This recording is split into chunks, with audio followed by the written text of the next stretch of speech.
नमस्कार सभी को। क्या आपने सुना वक्फ संशोधन बिल को लेके सुप्रीम कोर्ट में एकदम ज़बरदस्त बहस हुई है। लेकिन ये वक्फ कानून है क्या और ये हमारे लिए इतना मायने क्यों रख रहा है, इस पे देश भर में बहस क्यों हो रही है।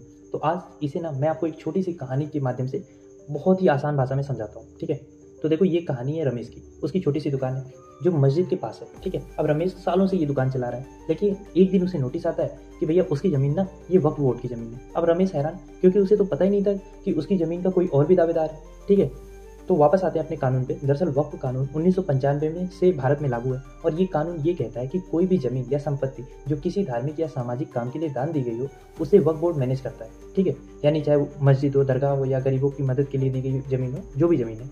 लेकिन कई बार इस कानून का गलत इस्तेमाल होता है। कुछ लोग कहते हैं कि वक्फ बोर्ड ने ऐसी जमीनों पर भी दावा किया है जो वाकई में उसकी है भी नहीं।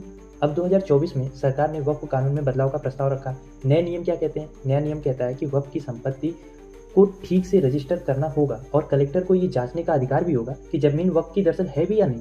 साथ ही वक्फ बोर्ड में गैर मुस्लिम सदस्यों को भी शामिल करने की बात की गई है और यहीं से विवाद शुरू हो गया है। सुप्रीम कोर्ट में वकील कपिल सिब्बल ने कहा कि ये बदलाव संविधान के खिलाफ है। उन्होंने पूछा, अगर वक्फ बोर्ड में हिंदुओं को जगह मिल सकती है तो क्या मंदिरों की कमेटी में मुसलमानों को भी शामिल किया जाएगा? चीफ जस्टिस ने भी सरकार से कुछ तीखे सवाल किए कि पुरानी मस्जिदों की जमीन जो बिना कागजात के वक्फ की है उसका क्या होगा। तो दोस्तों, वक्फ कानून की शुरुआत 1913 में ब्रिटिश काल से हुई थी। तब से ये कई बार बदला भी गया है। आज भारत में करीब 8 लाख वक्फ की संपत्तियां हैं, जिसमें मस्जिद है, स्कूल है, अस्पताल है। लेकिन इसमें से कई संपत्तियों के कागजात अधूरे हैं, जिस पे विवाद बढ़ते ही जा रहे हैं। ठीक है, तो अगर ये नया कानून लागू हुआ तो रमेश जैसे लोगों को अपनी जमीन का हक साबित करने का मौका तो मिलेगा।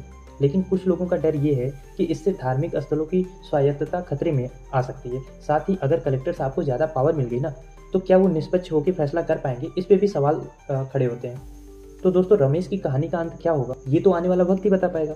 पर आप क्या सोचते हैं, धार्मिक संपत्तियों पर सरकार का ज़्यादा दखल होना चाहिए या ये काम कोर्ट और समुदाय पर छोड़ देना चाहिए? अपनी राय हमें कमेंट बॉक्स में जरूर बताएं। धन्यवाद।